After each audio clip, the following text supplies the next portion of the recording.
જય શ્રી કૃષ્ણ મિત્રો, માસિક ધર્મ દરમિયાન કયા કાર્યો ન કરવા જોઈએ? મિત્રો, એક વખત દેવી લક્ષ્મી અને ભગવાન વિષ્ણુ ક્ષીર સાગરમાં શેષ નાગની પથારી પર આરામ કરી રહ્યા હતા. ત્યારે દેવી લક્ષ્મીએ ભગવાન વિષ્ણુને પૂછ્યું કે હે ભગવાન, આજે મારા મનમાં એક શંકા ઉદ્ભવી રહી છે. મારી આ શંકાનું નિરાકરણ કરીને મને સંતુષ્ટ કરો. ભગવાન વિષ્ણુ કહે છે, હે દેવી, તમારા મનમાં જે પણ શંકા હોય તે વિના સંકોચે પૂછો. હું ચોક્કસ તમારી બધી શંકાઓનું સમાધાન કરીશ. દેવી લક્ષ્મી કહે છે, હે પ્રભુ, કયા શ્રાપના લીધે સ્ત્રીઓને માસિક ધર્મ આવે છે?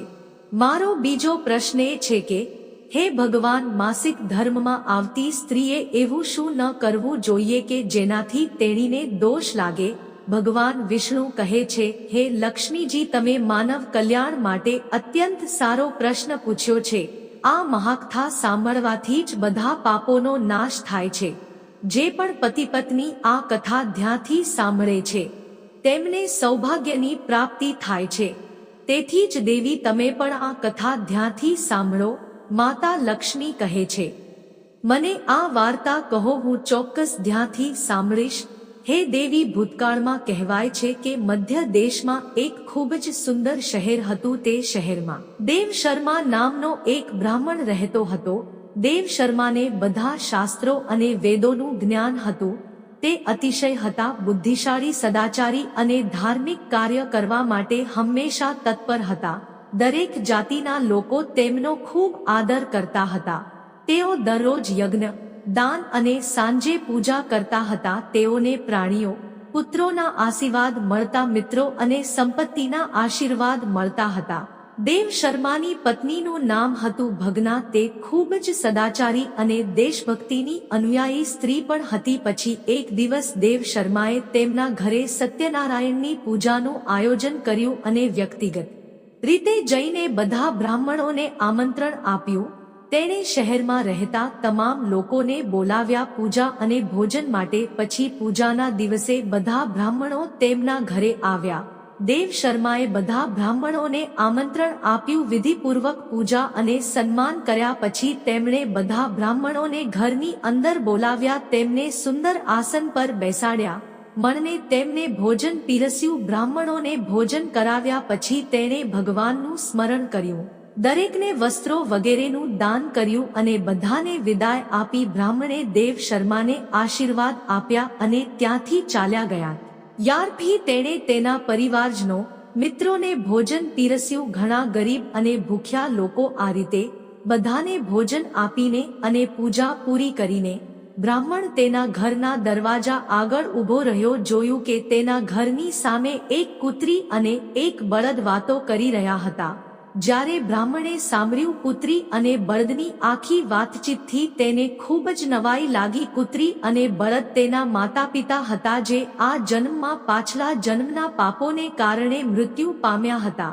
જ્યારે બ્રાહ્મણ ગયો ત્યારે તે મનમાં વિચારવા લાગ્યો કે આ બંને ખરેખર મારા માતા પિતા છે, જે પ્રાણીઓના રૂપમાં મારા ઘરે આવ્યા છે.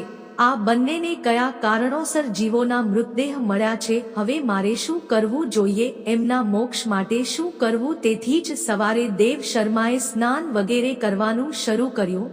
કાર્ય પૂરું કરીને તેઓ મુનિ વશિષ્ઠજીના આશ્રમમાં પહોંચ્યા. આશ્રમમાં પહોંચતા જ મુનિ વશિષ્ઠજીએ દેવ શર્માનું સ્વાગત કર્યું. વશિષ્ઠજી કહેવા લાગ્યા કે હે શ્રેષ્ઠ બ્રાહ્મણ, આજે તું અમારા આશ્રમમાં કેમ આવ્યો છે? તું ઉદાસ દેખાય છે. તારા દુઃખનો શું સંશય? સાથે કૃપા કરીને માત્ર તમે જ મને આ દુઃખમાંથી બહાર કાઢી શકો.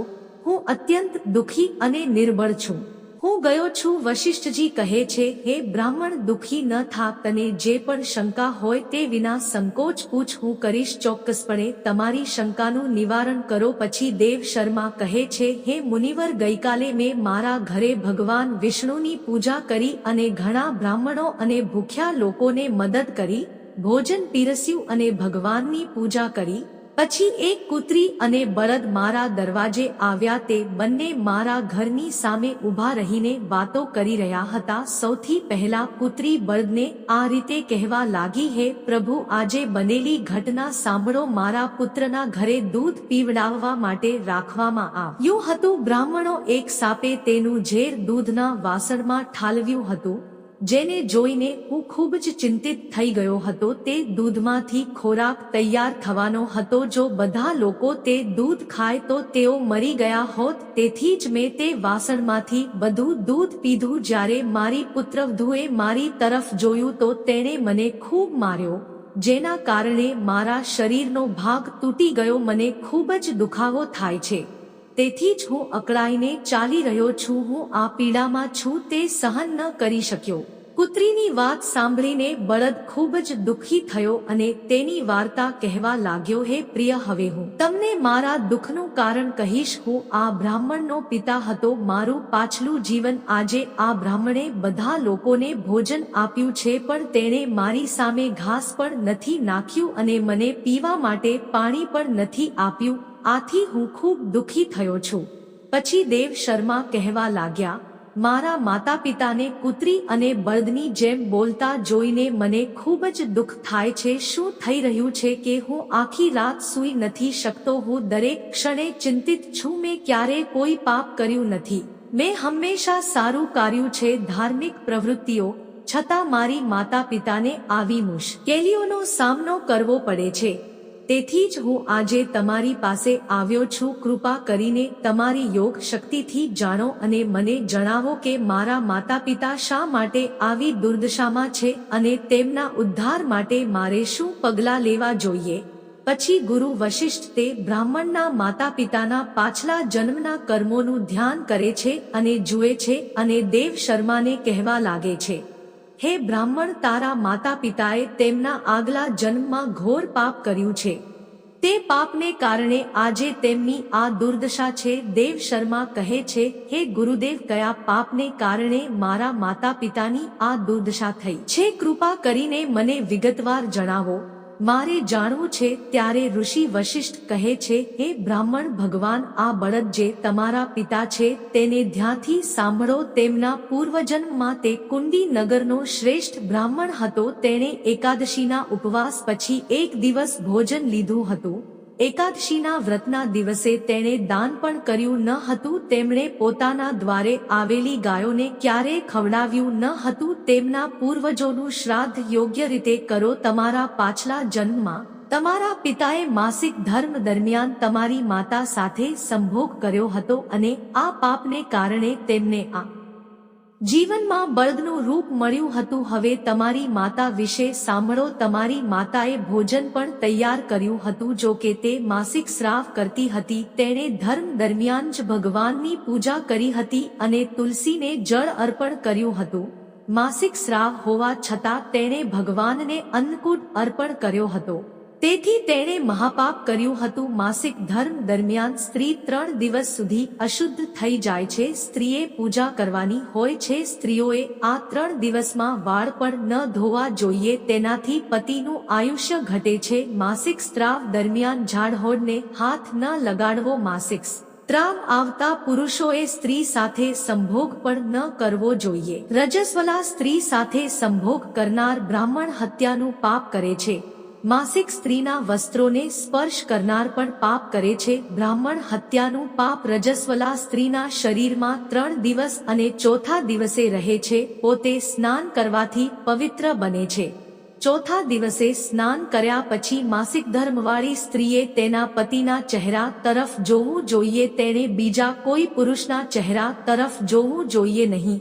જો પતિ નજીક ન હોય તો તેણે જોવું જોઈએ. ગુરુ વશિષ્ઠ કહે છે, હે બ્રાહ્મણ, આ પાપને લીધે તારા પિતાને બળદથી મારી નાખવામાં આવશે અને તારી માતા પુત્રીથી જન્મી છે. દેવ શર્મા કહે છે, હે મુનીશ્વર, હવે મને મુક્તિનો ઉપાય જણાવો. વશિષ્ઠજી કહે છે, હે બ્રાહ્મણ, તમે કોઈ પણ અમાવસ્યાના દિવસે તમારા માતા પિતાના મોક્ષ માટે શ્રાદ્ધ કરો અને તર્પણ કરો અને દાન કરો.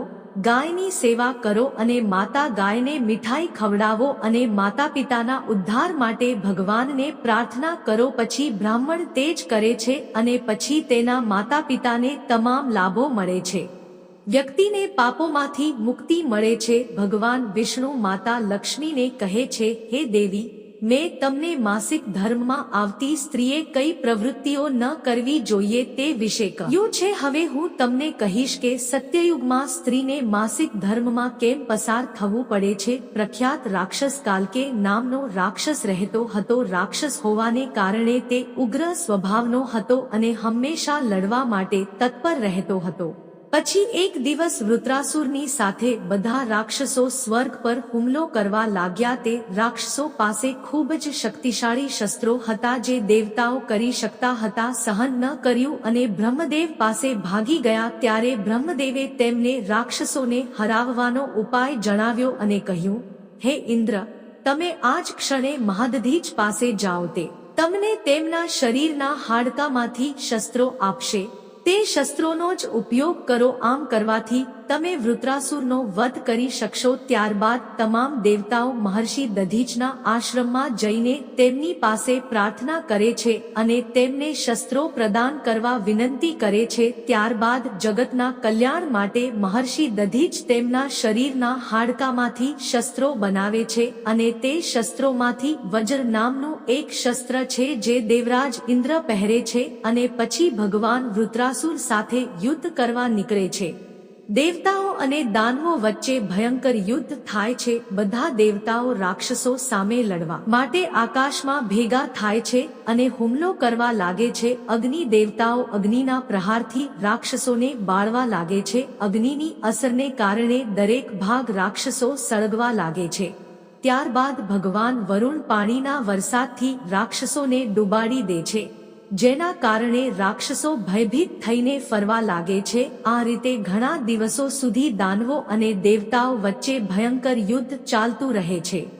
પછી દેવરાજ ઇન્દ્ર અને વૃત્રાસુર સામસામે આવો વચ્ચે ભયંકર યુદ્ધ થાય છે અને પછી દેવરાજ ઇન્દ્ર તેની વજ્રઘાતથી વૃત્રાસુરને મારી નાખે છે. જેવો રાક્ષસ વૃત્રાસુર મૃત્યુ પામે છે, બ્રહ્માહત્ય તેના શરીરમાંથી બહાર આવે છે અને ઇન્દ્રનો પીછો કરવા લાગે છે. ત્યારબાદ તે બ્રહ્માહત્ય ઇન્દ્રના શરીરમાં પ્રવેશ કરે છે, જેનાથી ઇન્દ્રને બ્રહ્માની હત્યાનું પાપ લાગે છે. દેવરાજ ઇન્દ્ર બ્રહ્મદેવ પાસે જાય છે અને તેને બ્રહ્માને મારવાથી મુક્ત કરવા કહે છે.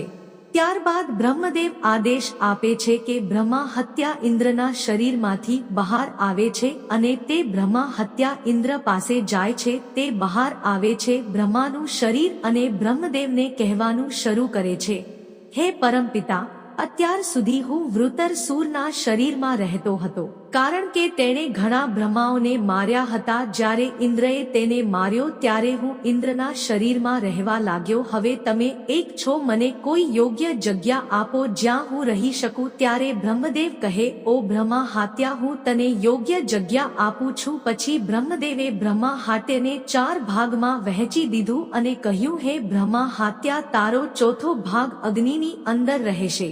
જે કોઈ માણસને મારી નાખશે, અગ્નિ જે અર્પણ કરશે નહીં, તમે તેના શરીરમાં પ્રવેશ કરો. તમારો બીજો ચોથો ભાગ પાણીની અંદર રહેશે.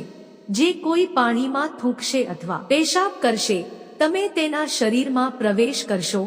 પછી ત્રીજો ચોથો ભાગ રહેશે છોડ અને વૃક્ષોની અંદર. ગમે તે હોય, જો કોઈ માણસ કોઈ કારણ વગર વૃક્ષો કાપી નાખે તો તે બ્રહ્માની હત્યાના પાપનો પણ દોષિત થાય છે. ત્યારબાદ બ્રહ્મદેવે અપ્સરાઓને બોલાવીને કહ્યું, હે અપ્સરાઓ, કૃપા કરીને આ બ્રહ્મા હત્યાનો ચોથો ભાગ સ્વીકારો. અપ્સરાઓએ કહ્યું, હે ભગવાન, તમારી અનુમતિથી અમે તે સ્વીકારવા તૈયાર છીએ, પરંતુ આમાંથી પણ મુક્તિ મેળવવા માટે અમને કોઈ ઉપાય જણાવો. પછી બ્રહ્મદેવ કહેવા લાગ્યા, હે અપ્સરા, જે કોઈ પુરુષ માસિક સ્રાવની સ્ત્રી સાથે સંભોગ કરે તેની આ હત્યા બ્રહ્મા તેનામાં પ્રવેશ કરશે. આ રીતે બ્રહ્માની હત્યાના 4 ભાગ થયા, એક અગ્નિમાં, બીજો પાણીમાં, ત્રીજો વૃક્ષોમાં વગેરે. ચોથો ભાગ સ્ત્રીઓમાં પ્રવેશ્યો. બ્રહ્માને મારવાના સમાન ભાગને લીધે સ્ત્રીઓને માસિક ધર્મ આવે છે. માસિક ધર્મ દરમિયાન કોઈ પણ પુરુષ જે સ્ત્રીઓને સ્પર્શ કરે છે અથવા